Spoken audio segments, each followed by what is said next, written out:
اللهم أنت القريب، وأنت الصاحب والحبيب، وأنت الوحيد المجيب، وأنت الشافي الطبيب، وأنت الذي تعلم ما نريد. اللهم ارحم ضعفنا، وآمن روعنا، وأسعد قلوبنا، وفرج همومنا، واصرف عنا ما يقلقنا ويعكر صفونا، وارزقنا صبرا جميلا ومن بعده أجرا وعوضا، وألبسنا لباس الصحة والعافية، وارزقنا قلبا خاشعا، وعملا صالحا، وتوفيقا من عندك، وارزقنا عفوك وغفرانك ورضاك والجنة.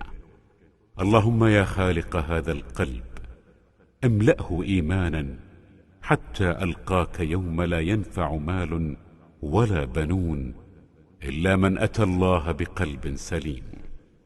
رب إني استودعتك نفسي فلا تجعل مرها يشقيني ولا حلوها يلهيني. اللهم اجعل ما نريده في حياتنا قريبا لناظرنا، سعيدا لخواطرنا. اللهم اسعدنا سعادتين، الدنيا بخيرها والجنة بفردوسها. اللهم صل على محمد وعلى آل محمد. يسعد لي اوقاتكم صبايا، كيفكم؟ كيف صحتكم؟ ان شاء الله الجميع بخير وصحة وعافية يا رب. رجعت لكم بفيديو جديد وروتين جديد. بالبداية خلونا نصلي على الحبيب محمد، اللهم صل وسلم وبارك على نبينا محمد. وتاني شي بدي رحب بكل صبية انضمت لقناتي جديد، بدي اقول لها اهلا وسهلا فيكي، واهلا وسهلا بجميع الصبايا يلي عندي بالقناة، بتشرفوا وبتنوروا القناة. وبدي اتشكركم جميع صبايا على الفيديوهات الماضية وعلى التفاعل اللي عم بيصير بالفيديوهات. شكرا كتير لإلكم، شكرا على التعليقات وعلى اللايكات الحلوة من تحت دياتكم، واهلا وسهلا فيكم جميع بقناتي يوميات رغد السورية. ومثل ما لكم شايفين صبايا، عندي عجينة اليوفكا، رقائق عجينة اليوفكا بدي اعمل لهم اياها لاولادي، بدي فطرهم يعني للاولاد، لانه انا وزوجي اليوم اذا الله راد ان شاء الله صايمين. صبايا هاي العجينة، رقائق العجينة هاي اللي بتجي موديلها مثلثات، بجيبها أنا من المول التركي، من الماركت التركي. مثل ما شفتوا ووضح عليكم ببداية الفيديو أني أنا حشيتها نوعين جبنة، ومع الجبنة ضفت زيتون أسود كم قطعة وزيتون أخضر كم قطعة، وضفت كمان زعتر أخضر. صبايا أنا عندي زعتر أخضر كيبسته، ضفت عليها زعتر أخضر وحبة بركة ورشة صغيرة نعناع أخضر يابس.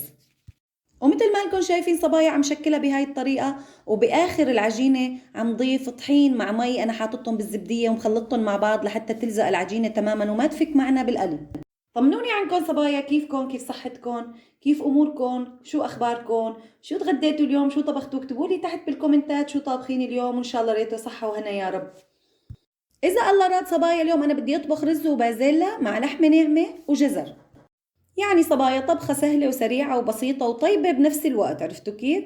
أنا لأنه لما بكون صايمة أول يوم بالصيام حصرا ما بحسن اشتغل شغلة، على قد ما بيوجعني راسي كتير، يعني ألم فظيع بيصير براسي، فلذلك ما بيكون إلي خلق إني أطبخ طبخات كبيرة أو طبخات بدها شغل كتير.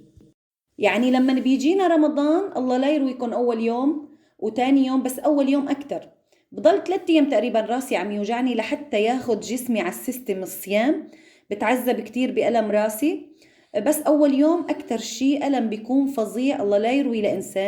صبايا أول سنة أجينا فيها لألمانيا كان يأذن المغرب الساعة 10 بالليل، يعني 10 بالليل لحتى يأذن المغرب، النهار طويل، الله يعفي عننا يا رب ويرحمنا برحمته. وبيكونوا الدول العربية كلهم فطرانين ومصليين العشاء والتراويح كمان لحتى نحن عندنا يأذن المغرب، فتخيلوا قد النهار طويل بأوروبا. لسه بالسويد أطول وبالنرويج النهار أطول. عرفتوا كيف؟ يعني عندنا النهار بالصيام برمضان بيكون كتير طويل. فشو صرت أعمل أنا منشان أني أتعود على الصيام قبل بوقت وأخاف أكتر شي من ألم راسي؟ صرت شو أعمل يا صبايا؟ يمكن فيدكم بهذا الشي ما بعرف. صرت قبل رمضان بأسبوع، يعني قبل ما يجينا رمضان بأسبوع ما أفطر، أشرب فنجان القهوة وحاول قدر الإمكان أخر فطوري، ما أفطر، يعني أحيانا يصير العصر وما أفطر. أخر فطوري قدر الإمكان، إلا أحس حالي فرطت خالص إنه ما عاد فيني أتحمل وجعت آكل، بس آكل كمان وما شبع حالي صبايا. حاول قدر الإمكان آكل وما أشبع لحتى أضل متعودة على إنه بده يجيني صيام ورمضان وما أقدر آكل للمغرب. عرفتوا كيف صبايا؟ صار لي هلأ حاليا صار لي 5 سنين متعودة على هذا البرنامج. دائما قبل ما يجينا رمضان بأسبوع ما بعود باكل غير المي يعني وفنجان القهوة الصبح. عرفتوا كيف صبايا؟ وهيك لحتى أشوف حالي إني فرطت من الجوع. كل يوم صبايا بزيد الوقت ساعة لحتى لما يجي رمضان ما يوجعني راسي، ومعها زوزاك بيوجعني بس أخف من لما بتكوني عم تاكلي ومعودة جسمك إنك كل يوم تفيقي تفطري وتتغدي وتتعشي، وتجي فجأة على الصيام ما في أكل ولا في مي ولا في شيء، فبيصير الألم أفظع. يعني حاليا أنا صار الألم علي أخف لما بكون معودة حالي قبل أسبوع ما باكل وبيجينا رمضان. بيوجعني راسي بس أخف من أول. عرفتوا كيف صبايا؟ أنا كنت فارمة خيار، مشان خيار بلبن، سلطة خيار بلبن، وفرمت تبولة، ومثل ما لكم شايفين قليت اللحمة مع الجزر مع البازيلا وطبخت الرز. وأنا حاولت قدر الإمكان اخذ لكم لقطات لانه عن جد مالي خلق صايمه. عرفتوا كيف؟ كنت صايمه ومالي خلق اني صور كل شيء بالتفصيل. من بعد ما طبخت الرز ضفت 3/4 الكميه اللحمه والجزر والبازيلا وقلبتهم مع الرز، والباقي خليته منشان انه زين فيه الطبق. عرفتوا علي كيف صبايا؟ صبايا مين فيكم بيوافقني الرأي على انه هاي الطبخه شتويه؟ لانه بتحسوها بتنقبل بالشتاء اكثر من الصيف. يعني في بالشتاء طبخات بتنقبل اكثر من الصيف، مثل الشيش برك، مثل السبانخ ورز، مثل هاي الرز وبازيلا مع جزر ولحمه. يعني سبحان الله بتحسوا انه الشتاء له طبخات خاصه فيه والصيف له طبخات خاصه فيه. وهون مثل ما لكم شايفين يا صبايا فطورنا او غدانا يلي بدكم اياه، لانه بالنسبه لي ولزوجي هو فطور وبالنسبه للاولاد غدا. سلطة خيار بلبن بجنبه وتبولة مثل ما قلت لكم، سكبته بهذا الشكل وزينته بهالطريقة هاي، وفطرنا وتحمدنا الله. اللهم ديما نعمة واحفظها من الزوال، اللهم آمين يا رب العالمين. إن شاء الله تكون طريقتي بطبخ البازيلا ورز عجبتكم. فإذا في حدا بيطبخها بنفس هاي الطريقة منكم صبايا اكتبوا لي تحت بالكومنتات. ومن بعد ما فطرت صبايا ولمينا وجليت الجليات وخليت بناتي شوي يساعدوني، من بعد هيك قلت له لزوجي انه لازمني كم شغله للبيت فلازم روح واشتريهم من الماركت. انا الماركت كتير قريب علي صبايا، يعني مو بعيد عن بيتي، يعني انكترت بالوقت مشوة دقيقتين وبصير عند الماركت كتير قريب. فرحنا صبايا انا وزوجي وتسوقت وجبت لي كم شغله لازماتني للبيت، وحبيت شارك معكم وانا عم ضبضبهم وخلي كل غرض بمكانه. عندي صبايا هدول الحافظات خاصات بالخضار، يعني بصيروا للباذنجان، للجزر، للبطاطا، للبصل، للثوم، لكل شي خضار بيصيروا. انا عندي بس تنتين صبايا، وحده مخليتها للبطاطا ووحده للبصل والثوم. عرفتوا كيف؟ انا اول ما اجينا لهون صبايا نحن لانه عيله نجيب بطاطا اكياس كبيره من عند المولات التركيه فيها 10 كيلو، فصار يخرب منا حرام ونشيل ونكب. قلت له لزوجي ما عاد اجيب من عند التركي، لا عاد تجيب لي من عند المولات التركيه، مو مشان شي بس لانها عم تخرب وعم تنكب. لانه اكثر الايام صبايا نحن البطاطا المقليه عم نجيبها مفرزه من المولات وبنقليها وبناكلها، فلذلك ما عاد تجيبوا كتر. وهاي البطاطا لما بجيبها من المول الالماني كلها على بعضها بتطلع كيليين، فمخليتها انا دائما بس للطبخ. عرفتوا كيف؟ وهون مثل ما لكم شايفين صبايا عم نضف كمان حافظة البصل والثوم، نظفتها ومسحتها وشفت اذا في شيء عندي خربان. طلع ما في شيء خربان عندي من البصل، بس الكيس اللي مشتريته طلع فيه كم وحده خربانات، فشلت البصلات الخربانات صبايا وخليتهم على جنب، وخليت البصل الجديد اللي جبته معي اللي ما فيه شيء كله. دائما انا البصل بحاول قدر الامكان اتفحصه منشان اذا فيه شيء خربان شيله، يعني ما بمسك الكيس وبفضيه هيك فورا بالحافظه، لا بحاول قدر الامكان فلي البصل مشان اذا فيه شيء خربان ما اخليه بيناتهم، لانه بعدين بيتاثر كل البصل وكله بيخرب مع بعضه. عرفتوا كيف صبايا؟ حتى البصل صبايا كمان ما كترته، دائما بجيب كيلين بكيلين، لما بخلص برجع بجيب لأنه ما شاء الله الخير كتير، يعني ايمت ما بندخل على الماركت بنلاقي كل شي بدنا اياه متواجد. الحمد لله رب العالمين، الله يديمها نعمة يا رب ويحفظها من الزوال.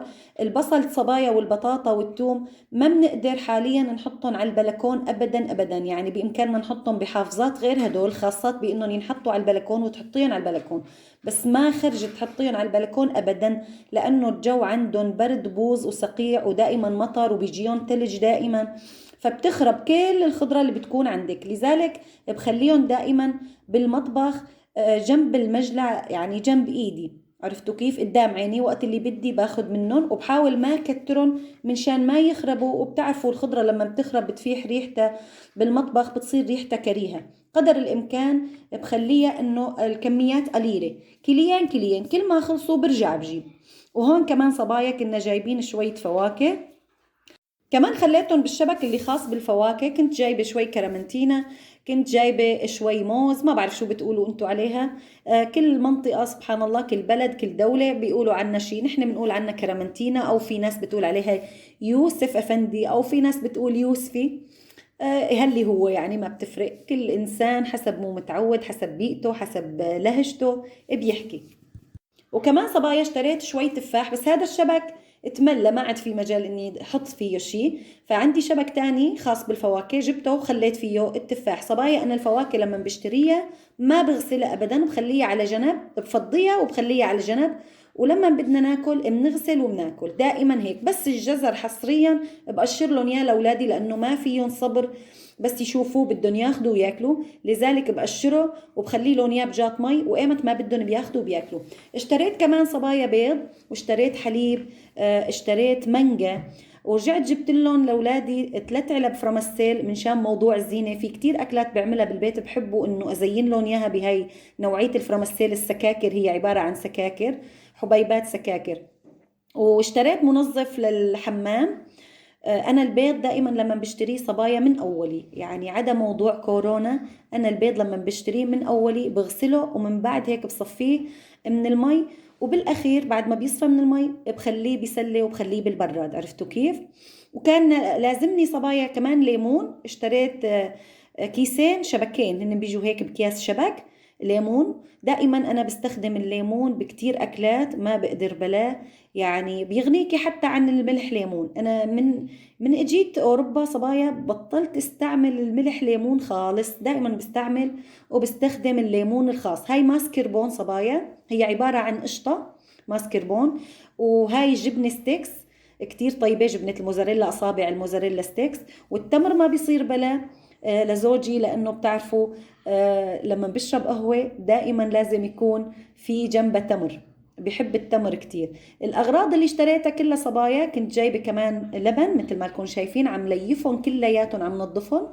كل شي بجيبه أنا من المولات صبايا من وقت اللي صارت عندهم شغلة كورونا، موضوع كورونا، الله يصرف البلاء عننا وعنكم وعن جميع أمة محمد يا رب العالمين.